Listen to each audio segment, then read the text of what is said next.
Привет! Привет! Вы смотрите дневники 6-х международных спортивных игр «Дети Азии».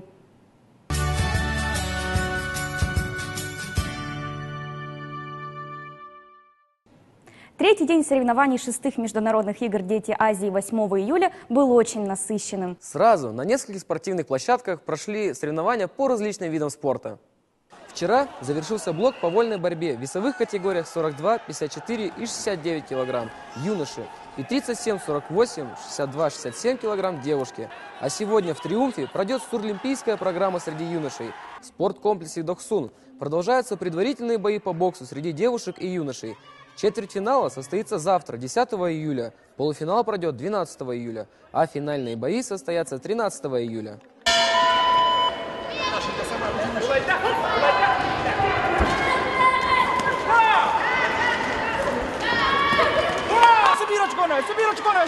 Собир! Во, молодец! Во, молодец!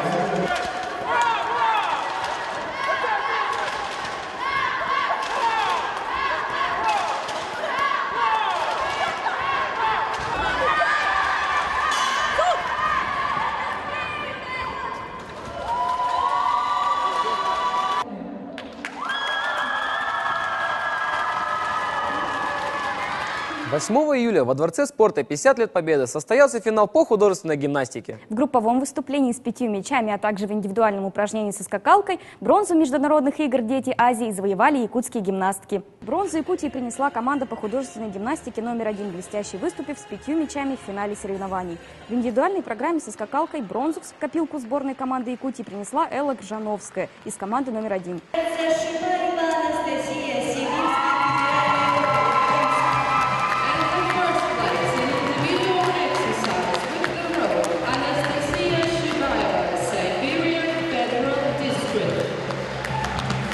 Мы рассчитывали, что мы будем в тройке, но чтобы мы вот вчера выиграли многоборье, девочки групповое, и чтобы как бы личницы тоже так хорошо выступили, весь пьедестал, и золото все практически личное, это у нас мы увезли.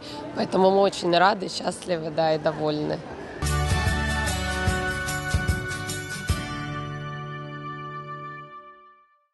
Также вчера, 8 июля, продолжились соревнования по баскетболу и волейболу среди девушек. На баскетбольном поле спорткомплекса «Стерх» встретились команды Монголии, а также Сибирского федерального округа и Республики Саха-Якутия.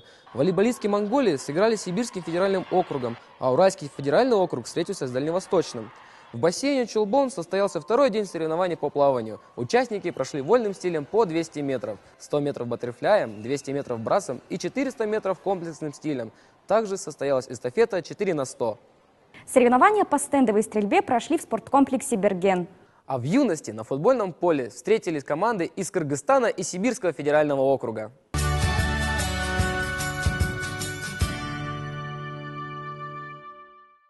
В спортивном комплексе «Мадун» проходят соревнования по настольному теннису. Всего в соревнованиях принимают участие 52 спортсмена, в числе которых 24 девушки и 28 юношей из 16 сборных команд Объединенных Арабских Эмиратов, Кыргызстана, Йемена, Монголии, Республики Саха-Якутия, Южной Кореи, Сирии, Казахстана, Королевства Бутан, Дальневосточного федерального округа, Филиппин, Китая, Непала, Гонконга. Вчера состоялись одиночные соревнования и парные соревнования. Вчера начались соревнования по стрельбе из лука на стадионе Туймада. В течение 2 дней порядка 50 лучников из 13 команд поборются за звание лучшего. Республику Саха-Якутия представляют 4 лучника из обеих команд. За день до начала соревнований состоялись так называемые пристрелки, во время которых спортсмены могли изучить ошибки и детали в своей стрельбе, оценить условия и сделать выводы на перспективу. Состязания оценивают 29 судей. Стартовый круг. Всегда по правилам сначала стреляется стартовый круг. Спортсмены стреляют дважды по 36 выстрелов. Но дистанция у нас не олимпийская, потому что это младшая возрастная группа. Здесь они стреляют на 60 метров. На Олимпиаде то же самое упражнение, но на 70 метров уже. Сегодня у нас будут отборочные соревнования с утра, и после обеда будут уже финалы за золото и бронзу, за медали. Более подробно о том, как проходили соревнования и каковы результаты второго дня игр, читайте на портале Ясия. На yasia.ru вы найдете самую оперативную и достоверную информацию об играх и не только.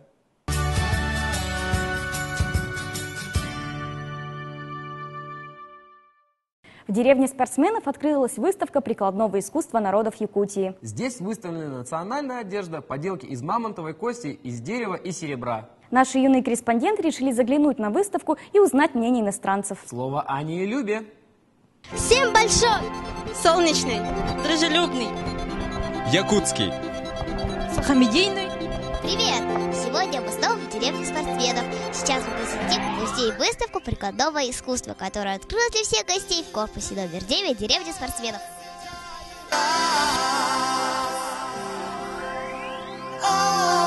А этот костюм является самым старинным здесь. Его носили невесты в 17 веке. У них было полностью закрыто лицо. Так замужние женщины ходили 3 года.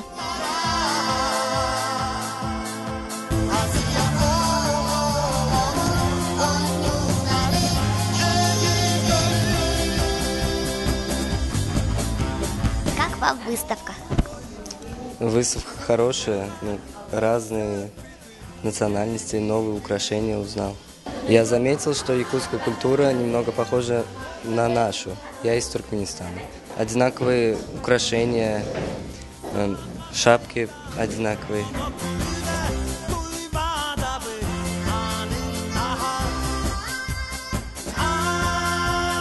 А этот наряд носили якутятки зимой в позапрошлых веках. На нем использован узор вышивка тахалай, который является защитным оберегом.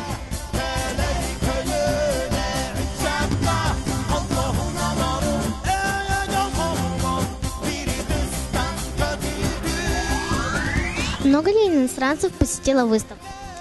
Нашу выставку посетило много детей Азии. Приходили также тренеры их, очень интересовались нашей культурой, нашей традицией. Здесь у нас представлены работы лучших мастеров нашей республики. Есть очень интересные экспонаты одежды наших предков. У нас здесь, помимо нашей выставки, есть мастер-классы. У нас посетили уже многие регионы. Показываем, как можно сделать оберег. Оберег делаем мы чисто все вручную. И мы желаем, чтобы к нам все наши спортсмены пришли и также с собой взяли частичку нашей культуры. Вау, какие куклы! Да, жаль, что их нельзя потрогать. Они такие клевые. А давай сделаем их сами. Давай. Ура, теперь мы будем делать якутские куклы-обереги. Дружба, счастье, любовь укрепляет наш дух. Возьми за руку, друг. Символ плечи держи, поднеси к небесам. Ведь ты так долго ждал. Солнце лучи сверкает для вас.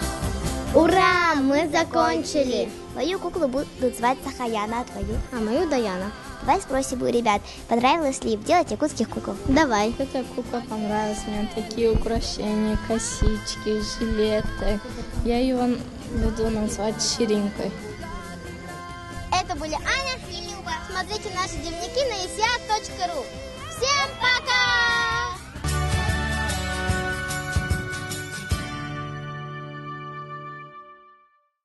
Вы смотрели дневники 6-х международных игр «Дети Азии». Следите за главным событием этого лета вместе с нами. Пока!